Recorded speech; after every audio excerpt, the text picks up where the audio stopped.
Bismillahirrahmanirrahim. This is Shahid Abbas and you are on Shahid's Math YouTube channel. As you know, हम लोगों ने 9th class की lecture series का आगाज़ कर दिया है। इसमें हमने कल पहला लेक्चर अपना दिया है। उसमें हम लोगों ने पढ़ा था कि मैट्रिसेस क्या होते हैं, उनका इंट्रोडक्शन और फुल बेसिक कंसेप्ट्स के साथ हम लोगों ने पढ़ा है। और उसी के साथ एट द एंड हम लोगों ने पढ़ा था कि डेली लाइफ में यानी कि प्रैक्टिकल एप्लीकेशन क्या है मैट्रिसेस की। तो आज हम लोग उसी चीज़ को आगे लेके चलते हैं। आज हम लोग पढ़ेंगे 1.1 एक्सरसाइज।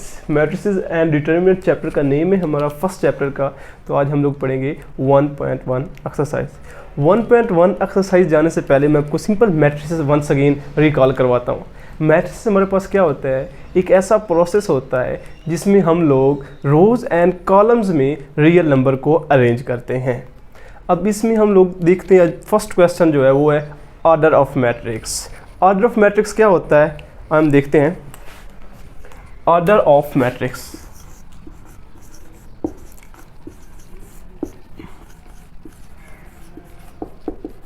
ऑर्डर ऑफ मैट्रिक्स में बेसिकली हम लोगों ने दो चीज़ों को नोटिस करना है।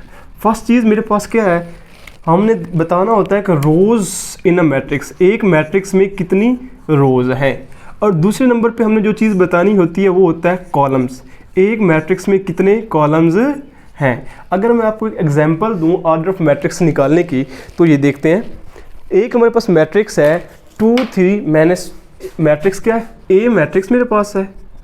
ये क्या है 2 3 -5 और 6, ये मेरे पास है एक मैट्रिक्स। ये एक्सरसाइज 1.1 का फर्स्ट क्वेश्चन यही है। उसमें क्वेश्चन क्या है, find the order of matrix. उसमें ये एक मैट्रिक्स है, उसका हम ऑर्डर फाइंड करेंगे। देखिए 2 3 -5 6। अब ऑर्डर ऑफ मैट्रिक्स में पहले हम लोगों ने क्या देखना है, रोज़। सबसे पहले देखो अब इसमें कितनी रोज़ हैं। देखो एक ये रोज़ मैंने कल भी बताया था कि जो हॉरिजॉन्टल वे में चीज़ होती है उसे हम रो कहते हैं। ये भी मेरे पास क्या है, रो। तो बेसिकली कितनी रोज़ होंगी, 2 रोज़। लिखें नंबर ऑफ रोज़, इधर लिखते हैं number of rows in matrix A में कितनी रोज़ है 2। अब उसी के साथ बाद में दूसरा पॉइंट क्या है, बताना है कॉलम्स कितने हैं। नंबर ऑफ कॉलम्स इन ए में कितने कॉलम है। ये देखो ये एक ये कॉलम हो गया, दूसरा ये कॉलम, क्योंकि ये दो इस तरह वर्टिकल वे में, तो ये मेरे पास 2 कॉलम्स हो गए। अब हम लोगों ने लिखना कैसे होता है ऑर्डर को। अब ये तो मैंने बता दी 2 चीज़ें हैं, रोज़ और कॉलम। अब ऑर्डर का मेरे पास क्या सीन होता है, ऑर्डर में हम लोगों ने पहले लिखना होता है रोज़, जितनी रोज़ हूँ एक मैट्रिक्स में वो लिखना होता है। उसके बाद हम लोगों ने बाय लिखना होता है। उसके बाद हम लोगों ने कॉलम्स लिखने होते हैं। आए हम लोग चलते हैं इसकी तरफ। ऑर्डर, ठीक है, ऑर्डर ऑफ ए मैट्रिक्स किसका ऑर्डर क्या है। सबसे पहले रोज़ कितनी है, 2 लिखो 2। उसके बाद बाय लिखना होता है इस तरह, ये बाय लिख दिया। उसके बाद कॉलम कितने, ये भी मेरे पास है 2। तो ये मेरे पास था फर्स्ट क्वेश्चन जिसमें हम लोगों ने बताना था find the order of matrix. ये हमने ऑर्डर ऑफ मैट्रिक्स फाइंड कर लिया। अब नेक्स्ट क्वेश्चन हम एक और मेरे पास क्वेश्चन लेते हैं, उसको सॉल्व करते हैं। क्वेश्चन क्या है मेरे पास, 2035 है। बी मेरे पास क्या है 2 0 3 और 5। अब इसका भी मैं क्या फाइंड करना चाहता हूँ, ऑर्डर ऑफ मैट्रिक्स। तो ऑर्डर में वही 2 चीज़ें, पहली क्या चीज़ है, रोज़ देखनी है, फिर क्या देखना है, कॉलम देखना है। तो इसमें देखते हैं कितनी रोज़ है, कितनी रोज़ है आप बताओ भला। नंबर ऑफ रोज़ कितनी है 2, very good, 2 rows. And another मेरे पास क्या है, कॉलम कितने हैं, एक ये कॉलम और दूसरा ये कॉलम। इसमें मेरे पास नेक्स्ट आ जाएगा नंबर ऑफ कॉलम्स। कॉलम्स मेरे पास 2 हैं। अब मैं अगर ऑर्डर निकालना चाहूँ इसका, order of B matrix, B matrix में मेरे पास ऑर्डर क्या है, पहले लिखनी होती है रो कितनी है 2। उसके बाद लिखना होता है बाय लिख दिया। उसके बाद लिखनी होती है कॉलम्स भी 2 है। तो ये मेरे पास बी मैट्रिक्स है, इसका ऑर्डर ऑफ मैट्रिक्स फाइंड हो गया। अब इसी तरह मेरे पास जो नेक्स्ट क्वेश्चन है वो है सी मैट्रिक्स है, जिसमें मुझे कुछ यूँ दिया, ये सी मैट्रिक्स, ये सी मेरे पास मैट्रिक्स है। इसमें दिया हुआ है मुझे 2 और 4। हम लोग देखते हैं इस 2 4 ये मैट्रिक्स। इसमें देखो नंबर ऑफ रोज़ कितनी है, नंबर ऑफ रोज कितनी है डायरेक्ट अगर हम लोग फाइंड करना चाहें इस मैट्रिक्स को, तो देखो नंबर ऑफ रोज कितनी है, एक ही रो है ना, और कॉलम कितने हैं, एक ये कॉलम और दूसरा ये कॉलम, एक रो और 2 कॉलम। अगर मैं डायरेक्ट ऑर्डर इधर लिखूं, ऑर्डर ऑफ सी, तो मेरे पास कितनी होगी 1/2, तो ये मेरे पास 1/2 इस मैट्रिक्स का ऑर्डर है। अच्छा, ये मैंने इस तरह पता है क्यों फाइंड किया है, अगर जब हमारे पास MCQs इस तरह का एक मल्टीपल चॉइस क्वेश्चन में भी क्वेश्चन आ जाते हैं, पास्ट पेपर में आए हुए, तो उस तरह हम डायरेक्ट कैसे करेंगे, देखेंगे रो कितनी, एक रो, कॉलम कितने, 2 कॉलम, तो इस तरह आपको ऑर्डर दिया, इसमें आपने जो भी आंसर सही लगे उस पर टिक लगाना होता है। ये थे हमारे पास फर्स्ट 3 क्वेश्चन, जो 3 मैट्रिक्स थे उसके हम लोगों ने ऑर्डर फाइंड करना था। अब हम नेक्स्ट क्वेश्चन की तरफ जाते हैं। अच्छा, डी एक मैट्रिक्स मेरे पास दिया हुआ है कुछ यूँ सा, इसमें फर्स्ट है 4 0 6, वो कह रहा है कि इसका हम लोगों ने ऑर्डर फाइंड करना है। अब देखो इसका ऑर्डर क्या हो सकता है, सबसे पहले क्या है रोज़, रोज़ क्या है, बेशक ये एक डिजिट हो लेकिन हॉरिजॉन्टल में तो ये एक रो है ना, दूसरा ये रो बन गया, तीसरा ये रो बन जाएगी। अब अगर मैं लिख लूँ number of rows, number of rows मेरे पास क्या है, नंबर ऑफ़ रोज़, कितनी नंबर ऑफ़ रोज़ है, 3 रोज़, फर्स्ट सेकेंड एंड थर्ड। इस तरह लिखो number of columns, number of columns मेरे पास कितने हैं, नंबर ऑफ़ कॉलम्स की बात हुई, देखो ऊपर से एक ही बन रहा है ना, सिर्फ एक ही ये इस तरह लाइन बन रही है ऊपर से, इसे वर्टिकल लाइन भी कहते हैं, मेरे पास एक हो गया। अब देखते हैं ऑर्डर,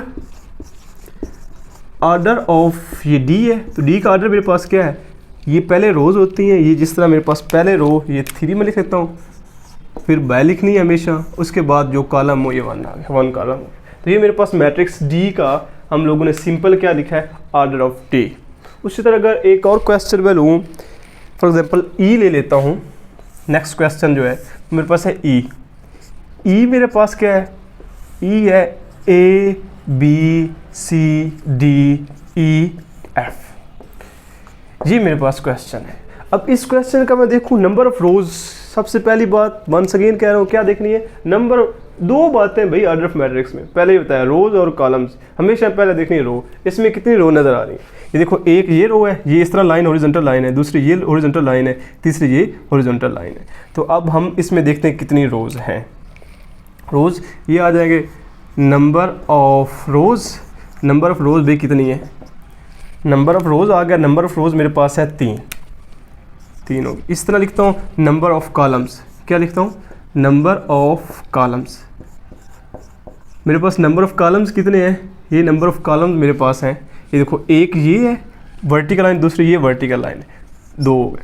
अब लिखता हूँ मैं ऑर्डर, ऑर्डर ऑफ मैट्रिक्स ई, ई का मेरे पास ऑर्डर क्या होगा, पहले रो ये 3 रोज़ हैं, 3 फिर बाय, उसके बाद क्या है मेरे पास कॉलम यानी कि 2, ये मेरे पास था ई मैट्रिक्स और इसका मैंने ऑर्डर निकाल लिया। अब नेक्स्ट जो मेरे पास एक क्वेश्चन है ना, ये देखिए मेरे पास एक एफ़ लिख लेते हैं, ये एफ़ है कुछ आई थिंक 2 ही है या 5 है, 2 ही है एफ़ में। अब इस एफ़ का आप लोग खुद देखो कि इसका क्या बन सकता है ऑर्डर, देखो इसमें कितनी रोज़ है, कितनी नज़र आ रही, एक, ये इस तरह रो, अब ये एक ही है ना, तो एक ही कॉलम है, तो इसका ऑर्डर क्या बन जाएगा 1/1। और इससे आगे एक नेक्स्ट क्वेश्चन है जी मैट्रिक्स हमें दिया होगा, तो जी मैट्रिक्स का आप लोग खुद फाइंड करें क्या बनता है इसका ऑर्डर, सिंपल यही वे है, पहले रोज़ देखें, इस तरह नंबर ऑफ रोज़ उसमें देख लेनी है, फिर नंबर ऑफ कॉलम देख लेने हैं, फिर उसका ऑर्डर ऑफ जी दिया हो तो जी लिखते, इधर इधर जो भी आपका बने वो आप लोगों ने लिख देना है। ये हमारे पास था ऑर्डर ऑफ मैट्रिक्स। अच्छा, ऑर्डर ऑफ मैट्रिक्स सिंपल 9 तक तो इसी का नाम एक ही दिया गया, ये ऑर्डर फाइंड ऑर्डर कहते हैं इसे। अब ऑर्डर को किसी और नाम से भी भाई पुकारा जा सकता है, स्पेशली हायर स्टडीज़ में। ऑर्डर ऑफ मैट्रिक्स को हम लोग कह सकते हैं, ये ऑर्डर ऑफ मैट्रिक्स है ना, इसी का इधर लिखता हूँ, दूसरा नाम मेरे पास है डायमेंशन ऑफ मैट्रिक्स। क्या है, dimension of matrix, dimension of matrix भी कह सकते हैं, और इसी का एक और नाम भी है हमारे पास साइज ऑफ मैट्रिक्स। क्या कह सकते हैं, साइज ऑफ मैट्रिक्स। तो बेसिकली हमारे पास ऑर्डर ऑफ मैट्रिक्स के जो 2 नाम और मैंने बताए, एक है dimension of matrix, size of matrix या ऑर्डर ऑफ मैट्रिक्स, कोई भी एक नाम लिया जा सकता है इसका, या इसका कोई भी इसके नाम से पुकारा जा सकता है, या किसी भी इस तरह के नाम से आपको क्वेश्चन आ सकता है। ये था हमारे पास ऑर्डर ऑफ मैट्रिक्स। अब इससे थोड़ा सा नेक्स्ट चलते हैं। तो नेक्स्ट हमारे पास है इक्वल मैट्रिसेस। क्या है? Equal matrices. तो अब हम इक्वल मैट्रिक्स को फुली डिटेल के साथ डिस्कस करते हैं। Equal matrices. इक्वल मैट्रिसेस हमारे पास क्या होता है? जिस तरह हम लोग पढ़ते आ रहे हैं कि यार 2 है, एक नंबर है, वो किसके इक्वल होता है? हमेशा 2 के इक्वल ही होता है। 3 है तो 3 के इक्वल ही होगा, या 11 है तो 11 के इक्वल ही होगा। इस तरह 2 मैट्रिसेस जब हों, वो आपस में, भाई एक मैट्रिक्स है तो वो दूसरे मैट्रिक्स के इक्वल कब होता है, उसकी कंडीशंस क्या है, वो अब हम पढ़ते हैं। इसकी डेफिनेशन पे आते हैं। हमारे पास क्या है? Equal matrices. Equal matrices. 2 matrices are said to be equal. 2 matrices are said to be equal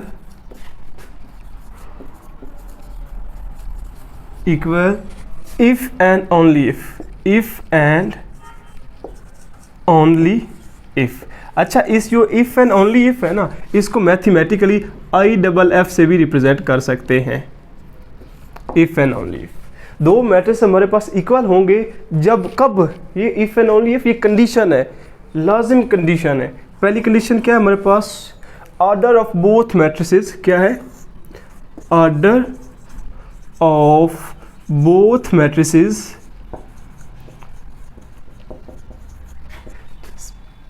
will be same. पहली कंडीशन क्या है कि order of both matrices will be same. दूसरी मेरे पास कंडीशन क्या है? ईच क्रॉसपोंडिंग एंट्री, क्या? ईच क्रॉसपोंडिंग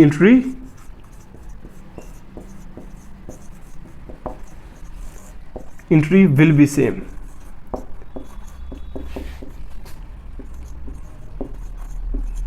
अच्छा, अब इसकी ये 2 कंडीशन है, इसको हमेशा माइंड में रखना। जब भी बात हो इक्वल मैट्रिसेस की, तो आपके दिमाग में क्या आना चाहिए? अगर 2 मैट्रिसेस या 2 से ज़्यादा मैट्रिसेस इक्वल है ना, तो उनका क्या होना चाहिए? दोनों का ऑर्डर, या जितने भी मैट्रिसेस, सब का ऑर्डर आपस में सेम होना चाहिए। इधर मैंने 2 मैट्रिसेस की बात की है, अगर ज़्यादा भी हो तो इससे ज़्यादा भी कोई इशू नहीं है। पहली कंडीशन ऑर्डर है, दूसरी कंडीशन क्या है? Each corresponding entry will be या विल सेम। इधर भी आना चाहिए, विल बी सेम। दूसरी कंडीशन क्या है? उनकी ईच क्रॉसपोंडिंग एंट्री भी सेम होने चाहिए। अब ईच क्रॉसपोंडिंग एंट्री क्या है? हम इधर मैट्रिक्स के हिसाब से पढ़ते हैं। जस्ट एग्जांपल, मेरे पास एक मैट्रिक्स है, ये इसका ए नाम देता हूँ, अभी तक मैं मैट्रिक्स ही पढ़ रहा हूँ। कोई एक लेते हैं, ये 2, ये 3, ये 4, ये 5, ये मेरे पास एक मैट्रिक्स हो गया। अब दूसरा एक मैट्रिक्स क्या है मेरे पास? बी मेरे पास क्या है? 1 2, सॉरी इसको कुछ इस हिसाब से लेता हूँ मैं, 1 + 1 कर लेता हूँ, 2 + 1 एंड 3 + 1, 8 - 2। अब इन 2 मैट्रिक्स को मैंने, ये ए और बी है, इसको मैंने चेक करना है ये इक्वल मैट्रिक्स है या नहीं है। अब देखते हैं, पहली कंडीशन क्या है? Order of both matrices will be same. दोनों का ऑर्डर देखो, दोनों का ऑर्डर सेम है कि नहीं सेम? इसका भी 2/2 है, इसका भी 2/2 है। फर्स्ट कंडीशन हमारे पास पूरी हो गई। अब सेकंड कंडीशन हमारे पास क्या है? Each corresponding entry. अच्छा, क्रॉसपोंडिंग एंट्री क्या है? इधर से पहला एलिमेंट है ना, तो इधर से भी मेरे पास क्या होना चाहिए?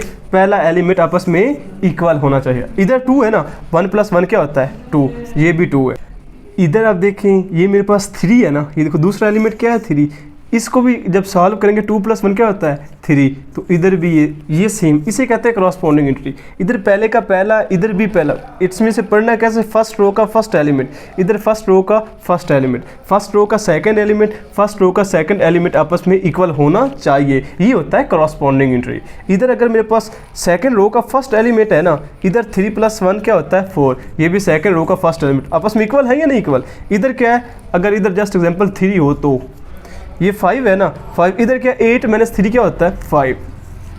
सेकंड रो का सेकंड एलिमेंट या सेकंड कॉलम भी, ये देखो ना, ये फर्स्ट कॉलम है, ये सेकंड कॉलम, इसको सेकंड कॉलम का सेकंड एलिमेंट भी कह सकते हैं। ये भी सेकंड कॉलम का सेकंड एलिमेंट आपस में इक्वल हो तो ये होते हैं इक्वल मैट्रिसेस। अब दोनों कंडीशन हम पे सेटिस्फाई कर रहे हैं। ये देखो ऑर्डर भी सेम है और क्रॉसपोंडिंग एंट्री, इधर पहला इक्वल है, इधर दूसरा इक्वल है, इधर तीसरा इक्वल है, इधर चौथा भी इक्वल है। अगर दोनों कंडीशन वंस अगेन बता रहा हूँ, ऑर्डर एंड कॉरस्पॉन्डिंग एंट्री अगर सेम हो या इक्वल हो तो हमारे पास दो मैट्रिक्स आपस में इक्वल होते हैं, अदरवाइज इक्वल नहीं होते। अब ये ए किसके इक्वल है? ए इज इक्वल टू बी। ये तो हमारे पास एक एग्जांपल होगी। एक कोई और एग्जांपल ले लेते हैं। जस्ट एग्जांपल, मेरे पास एक मैट्रिक्स है सी मेरे पास क्या है? ये 1 2 है। इसी तरह मैं इधर ऊपर ले लेता हूँ ये डी मेरे पास क्या है? इस तरह 1 2 है। अब बताओ मुझे ये आपस में इक्वल होंगे या नहीं होगी? पहली कंडीशन क्या है? ऑर्डर क्या होता है? ऑर्डर सेम होना चाहिए। डी का ऑर्डर क्या है? ये 2 रो और 1 कॉलम। ऑर्डर क्या है डी का? ऑर्डर डी का मेरे पास, या इधर साथ में हल्का सा लिख लूँ मैं, इसका ऑर्डर मेरे पास ये ओ से रिप्रेजेंट कर लूँ। ये मेरे पास है 2/1 और इसका ऑर्डर क्या है? मेरे पास सी का ऑर्डर मेरे पास क्या है? ये ऑर्डर ऑफ सी मेरे पास क्या है? 1 रो और कितने कॉलम है? 2 कॉलम है, 1/2।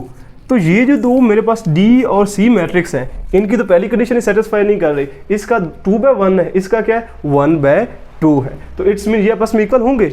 नहीं इक्वल होंगे। क्यों? पहली कंडीशन हमारे पास ऑर्डर सेम होना चाहिए, फिर दूसरी कंडीशन है कि उनकी ईच करस्पॉन्डिंग सेम होनी चाहिए। तो ये भी मेरे पास C is not equal to D हो जाएगा। अब इसी तरह अगर एक और मैं एग्जाम्पल ले लूँ, ये देखिए, ये मैं लूँ ई से रख लेता हूँ, ई मेरे पास लिख लूँ, ये मैं 2 लिखता हूँ और इधर मैं क्या करता हूँ? एफ लेता हूँ, एफ मैं 3 ले लेता हूँ। तो आप मुझे बताना है क्या ये हमारे पास इक्वल मैट्रिक्स होंगे या नहीं होंगे। अब फर्स्ट देखो, इधर क्या है? 2 है, इधर क्या है? 3 है। पहली कंडीशन क्या है? दोनों का ऑर्डर सेम होना चाहिए। देखो इधर 1 ही रो और 1 ही कॉलम है, इधर भी 1 ही रो और 1 ही कॉलम है। पहली कंडीशन तो सेटिस्फाई होगी। अब दूसरी कंडीशन पे आते हैं, each corresponding entry will be same. इधर एक ही एंट्री है ना, एंट्री इधर 2 है, इधर 3 है। ये 2 3 के इक्वल होता है? नहीं होता। तो ये मैट्रिक्स भी आपस में इक्वल नहीं होंगे। तो इट्स मीन क्या हमें पता चला? E is not equal to F. ये था हमारे पास इक्वल मैट्रिसेस का कंसेप्ट। इसी के रिलेटेड जो क्वेश्चन नंबर 2 है ना, ये मैंने आपको एग्जांपल से समझाया। वो पेपर पॉइंट ऑफ व्यू के हिसाब से कोई इंपॉर्टेंट क्वेश्चन नहीं है, वैसे आपको आना चाहिए। ये जो मैंने बात बताई है ना, इसी हिसाब से आप लोग सब मैट्रिक्स को देख रहे हैं। जिनका ऑर्डर सेम है उनको एक साइड पे रख दें, जिनका ऑर्डर सेम नहीं है उनको दूसरी साइड पे, मतलब उनको मैचिंग करना है जिनका ऑर्डर सेम है। और फिर इसी तरह देखना करस्पॉन्डिंग एंट्री, जो इक्वल आता है उसको आपने एक साइड पर रख देना है, जो इक्वल नहीं आते उसको दूसरी साइड पर रख देना है। बस यही था क्वेश्चन। अब हम चलते हैं क्वेश्चन नंबर 3 की तरफ।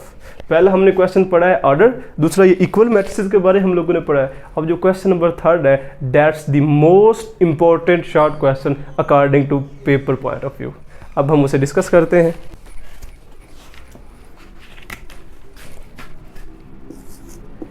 ये है question number 3, very very very important short question बहुत ज़्यादा इंपॉर्टेंट है। अब इसमें क्या होगा? क्वेश्चन कुछ यूँ होगा, find the values of A B C and D. A B C D की हमने वैल्यूज़ फाइंड करनी है। कुछ में 2 मैट्रिक्स इस तरह दिए होंगे,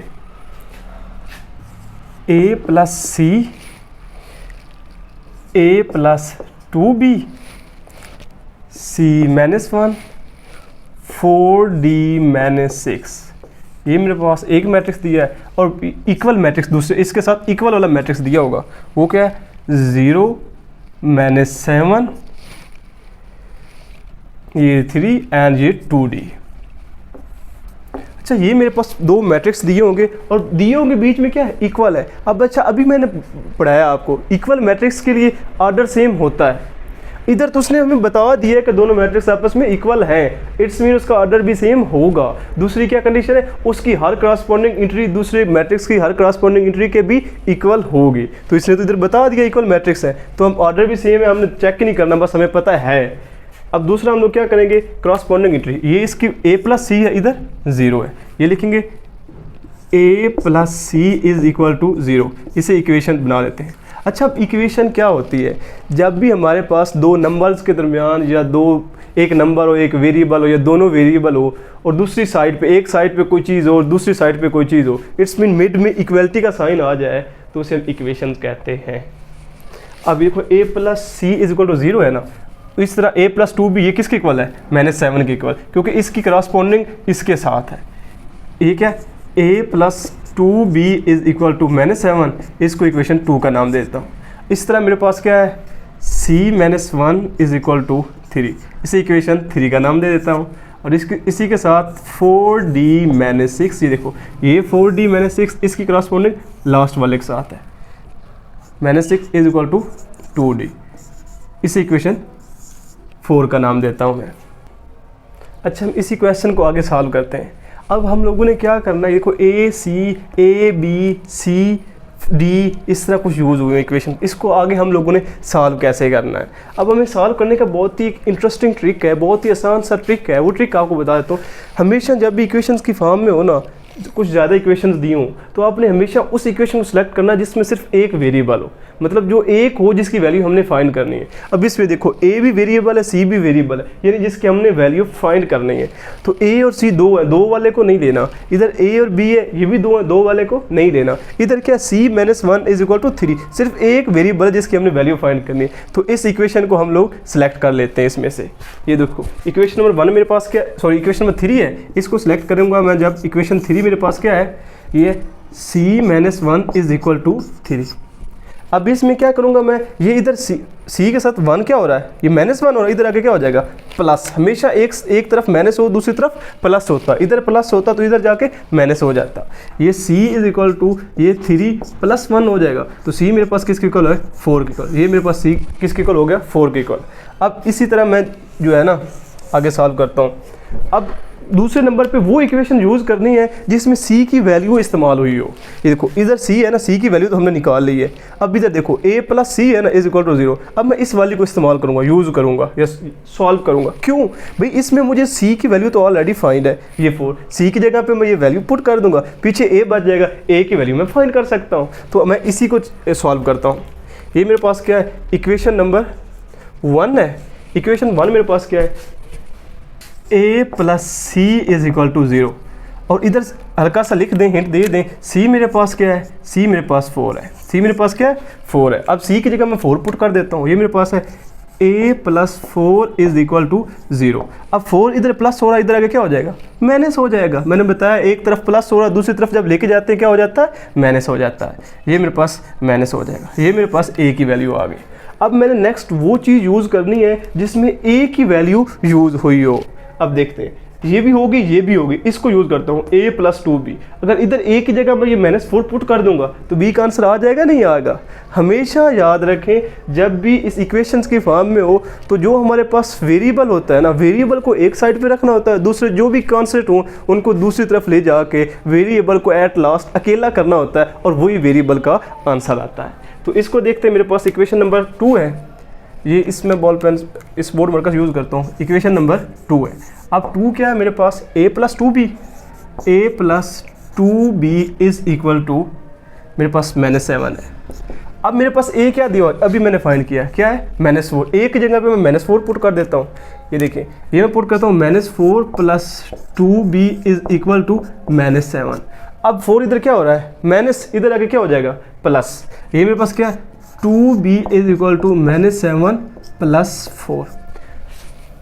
अच्छा, ये आप सोच रहे होंगे ये क्या हो जाएगा, ये माइनस है, ये प्लस है। हमेशा याद रखें, जब भी माइनस प्लस हो या प्लस माइनस हो, हमेशा करना माइनस है और साइन बड़े का लगाना है। क्या दोबारा बता रहा हूँ, जब भी प्लस माइनस हो या माइनस प्लस हो, करना हमेशा अपने माइनस है और साइन बड़े का लगाना है। अब इसी को सॉल्व करते हैं। ये देखो, ये 2B आ जाएगा, ये मेरे पास है 2B। अब इधर देखते हैं, -7 + 4, 7 में से 4 निकाला, 3 आ गया। अब इन दो में से बड़ा कौन है, मैंने 7 बड़ा है या 4 बड़ा है, ऑब्वियसली 7 बड़ा है। 7 का साइन कौन सा है, नेगेटिव, तो इधर भी नेगेटिव साइन आ जाएगा। अब देखें 2B के साथ क्या हो रहा है, ये मेरे पास जो B है ना, ये मेरे पास है कोएफिशिएंट। क्या है, कोएफिशिएंट। कोएफिशिएंट को सिंपल COEFF में यूज़ कर सकता हूँ। ये कोएफिशिएंट होता है, जो भी वेरिएबल से लेफ्ट साइड पे हो लिखा उसे हम कहते हैं कोएफिशिएंट। लेकिन इन दोनों के दरमियान साइन नहीं होना चाहिए। जब इन दोनों के दरमियान कोई भी अलामत नहीं होती तो मल्टीप्लाई की अलामत होती है। अब 2B के साथ क्या हो रहा है, मल्टीप्लाई, इधर आके क्या हो जाएगा, डिवाइड। तो ये मेरे पास आ जाएगा B इज इक्वल टू -3 ये ओवर 2। तो ये मेरे पास B की वैल्यू आ गई। अब मेरे पास A भी हो, पहली भी होगी, दूसरी भी होगी, तीसरी इक्वेशन भी होगी। अब मेरे पास है चौथी इक्वेशन। तो मैं चौथी इक्वेशन को सॉल्व करता हूँ। इक्वेशन 4, ये इक्वेशन 4 है। इक्वेशन 4 मेरे पास क्या है, 4D - 6 is equal to 2D। अब देखिए, अब इसमें हम लोगों ने क्या करना है, मैंने इसमें ये देखो डी और डी, सिर्फ डी 2 बार वेरिएबल यूज़ हुआ है। अब इस इक्वेशन को हम पहले नंबर पे भी सॉल्व कर सकते थे, कोई मसला नहीं, फिर इसी वे से हम लोग सॉल्व करना था हम लोगों ने, लेकिन मैंने इसे एट द लास्ट कर दिया है। अब देखें ये डी, ये भी डी है। हमेशा जो वेरिएबल अगर एक से ज़्यादा यूज़ हो तो उसे एक साइड पे लेके आओ, और जो कांस्टेंट हो उसे दूसरी साइड पे लेके जाते हैं। अब ये देखो इधर 4d है ना, इस 2d पूरा 2d, ये 2d के साथ तो मल्टीप्लाई हो रहा है, क्या हो रहा है 2d के साथ मल्टीप्लाई हो रहा है, लेकिन ये पूरी जो है ना, ये पूरा 2d ये प्लस हो रहा है इधर, इधर आके क्या हो जाएगा माइनस, ये क्या 4d माइनस 2d। अब ये 6 इधर क्या हो रहा है माइनस, इधर आके क्या हो जाएगा प्लस हो जाएगा। अब 4d माइनस 2d, हमेशा रखो जब ये भी वेरिएबल है ना d, इधर भी वही d वेरिएबल है। एक बात तो ये कि वेरिएबल जब सेम होते हैं तब आपस में प्लस या माइनस हो सकते हैं। अगर ये इधर d है तो इधर c होता, ये प्लस माइनस नहीं होना था। अब इधर भी d है, इधर भी d है, तो ये d तो साथ में आएगा ही आएगा। अब ये जो पहले मैंने बताया ना, अभी बताया ये कोफिशिएंट होते हैं, कोफिशिएंट को आपस में हमने सब्ट्रैक्ट करना होता है या प्लस करना होता है। 4 में से 2 निकाला क्या होता है 2, इधर मेरे पास ये क्या 6, अब 2 इधर मल्टीप्लाई हो रहा है, इधर आके क्या हो जाएगा डिवाइड। ये मेरे पास 2 क्या है d 6/2 है, 2 1 2 2 3 6, तो d की वैल्यू क्या होगी, ये मेरे पास होगी 3, ये मेरे पास d की वैल्यू होगी। अच्छा ये था आज का हमारा लेक्चर, जिसमें हम लोगों ने ये ए बी सी और डी की वैल्यू भी फाइंड कर ली। पहले हमने ऑर्डर पढ़ा है, फिर इक्वल मैट्रिसेस पढ़ा है, फिर ये बहुत इंपॉर्टेंट शॉर्ट क्वेश्चन किया है हम लोगों ने। इस लेक्चर में कोई भी अगर आपको प्रॉब्लम हो तो कमेंट बॉक्स आपका है, आप लोगों ने लाजमी पूछना है, इंशाल्लाह मैं उसे लाजमी डिस्कस करूँगा आपके साथ। ओके, अभी तक अगर आपने हमारे चैनल को सब्सक्राइब नहीं किया और बेल आइकन का बटन नहीं दबाया तो ज़रूर दबा लें भाई। हम डेली बेस पे आपकी जो भी आपकी प्रॉब्लम होगी उससे हम लोग सॉल्व करने जा रहे हैं। Okay, wish you good luck, अपना बहुत ज़्यादा ख्याल रखिएगा, अल्लाह हाफिज़।